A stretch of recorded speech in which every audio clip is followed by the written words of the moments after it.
Hello বন্ধুরা, নমস্কার সবাইকে। আজকে এই ভিডিওতে আমরা দেখব কিভাবে খুব সহজে আয়ুষ্মান ভারত কার্ড ডাউনলোড করা যায়। এর জন্য প্রথমে ক্রোমে বা যে কোনো একটি ব্রাউজারে চলে আসব এবং এখানে এসে সার্চ বারে সার্চ করব আয়ুষ্মান ভারত কার্ড লিখে। ঠিক আছে, তো আমি সার্চ করে নিচ্ছি আয়ুষ্মান ভারত কার্ড লিখে। এরপরে তোমরা দেখতে পাচ্ছ সবার উপরে যে ওয়েবসাইটটি রয়েছে PMJAY বেনিফিশিয়ারি পোর্টাল, এটাতে ক্লিক করব। এটাতে ক্লিক করার পর দেখতে পাচ্ছ একটু নিচের দিকে যাব, এখানে মোবাইল নাম্বার নিচে এবং তার উপরে ক্যাপচা দেওয়ার অপশন রয়েছে।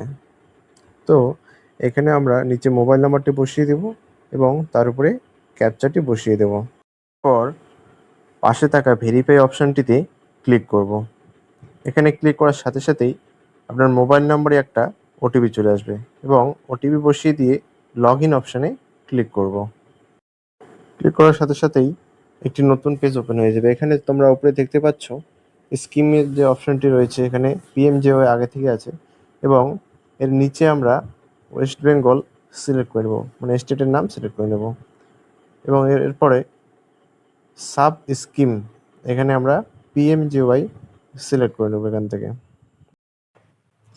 এরপর নিচে যে ডিস্ট্রিক্ট অপশনটি রয়েছে এখান থেকে আমাদের ডিস্ট্রিক্ট সিলেক্ট করে নেব এবং তারপর তার নিচে সার্চ বে অপশনটি রয়েছে, এখান থেকে ফ্যামিলি আইডি, আধার কার্ড অথবা PMJAY কার্ড বা রেশন কার্ড যে কোনো একটি দিয়ে আমরা সার্চ করতে পারি। তো আমি এখানে আধার কার্ড সিলেক্ট করে নিচ্ছি। আধার কার্ড সিলেক্ট করে নেওয়ার পরে নিচে এখানে আধার কার্ড বসিয়ে দেব এবং তার নিচে ক্যাপচাটি বসিয়ে দেব। বসিয়ে দেওয়ার পর বাঁ দিকে তোমরা দেখতে পাচ্ছ একটা ছোট্ট সার্চ আইকন রয়েছে, এই সার্চ আইকনে ক্লিক করব। ক্লিক করার সাথে সাথেই দেখতে পাচ্ছ তোমরা পরিবারের সকল সদস্যের নাম চলে এসেছে এবং তার পাশে ডাউনলোড অপশন রয়েছে। যাদের যাদের EKYC হয়ে গেছে তাদের পাশেই শুধু ডাউনলোড অপশনটি রয়েছে এবং যাদের EKYC হয়নি এখনও তাদের পাশে কিন্তু এখনও অথেন্টিকেট অপশনটি রয়েছে। ঠিক আছে, এখন আমরা যে কোনো সদস্যের পাশে থাকা ডাউনলোড অপশনে ক্লিক করব এবং মনে রাখতে হবে যে সদস্যের পাশে থাকা ডাউনলোড অপশনে ক্লিক করব ওনার আধার কার্ডের সাথে যুক্ত মোবাইল নম্বরে একটি ওটিপি যাবে এবং যে নাম্বার দিয়ে আমরা লগ ইন করেছিলাম সেই নাম্বারেও কিন্তু একটি ওটিপি যাবে। তো এর জন্য এখানে ভেরিফাই অপশনে আমরা ক্লিক করব। ভেরিফাই অপশনে ক্লিক করার সাথে সাথেই একটি পপ আপ ওপেন হয়ে যাবে। এখানে আমরা একটু নিচের দিকে যাব, এরপর এই ছোট্ট বক্সটিতে ক্লিক করে অ্যালোতে ক্লিক করব। ক্লিক করার সাথে সাথে এখানে দেখতে পাচ্ছ উপরে আধার ওটিপি এবং তার নিচে মোবাইল নম্বরে আসার ওটিপি দেওয়ার জায়গা রয়েছে। তো এখানে আমরা ওটিপি দুটি বসিয়ে দেব। এরপর অথেন্টিকেট অপশনে ক্লিক করব। অথেন্টিকেট অপশনে ক্লিক করলেই তোমরা দেখতে পাচ্ছ পরিবারের সকল সদস্যের প্রোফাইল চলে এসেছে।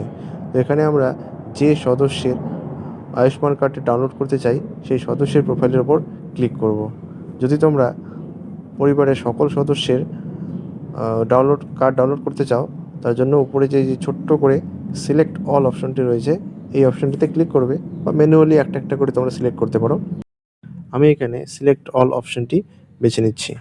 এরপর নিচের দিকে চলে আসব এবং এখানে তোমরা দেখতে পাচ্ছ অথেন্টিকেশন বাই রয়েছে।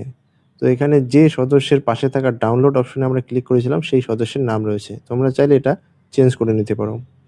এরপর নিচে থাকা আধার ওটিপি এই অপশনটিতে ক্লিক করব। এই অপশনটিতে ক্লিক করলেই দেখতে পাচ্ছ নিচে তোমরা আধার কার্ডের নাম্বার এবং তার পাশে ভেরিফাই অপশনটি রয়েছে। তো এই ভেরিফাই অপশনে ক্লিক করব। ক্লিক করার সাথে সাথেই একটি পপ আপ ওপেন হয়ে যাবে। তো এটাকে আমরা এই যে বাঁদিকে থাকা বক্সটাতে ক্লিক করব এবং দুহাত দিয়ে এটাকে একটু ছোট করে নেব, ঠিক আছে, যাতে বাকি অপশনগুলো দেখা যায়। এখানে দেখতে পাচ্ছ তোমরা অ্যালো অপশনটি রয়েছে, অ্যালো বা ডিনাই, অ্যালো অপশনটিতে ক্লিক করব।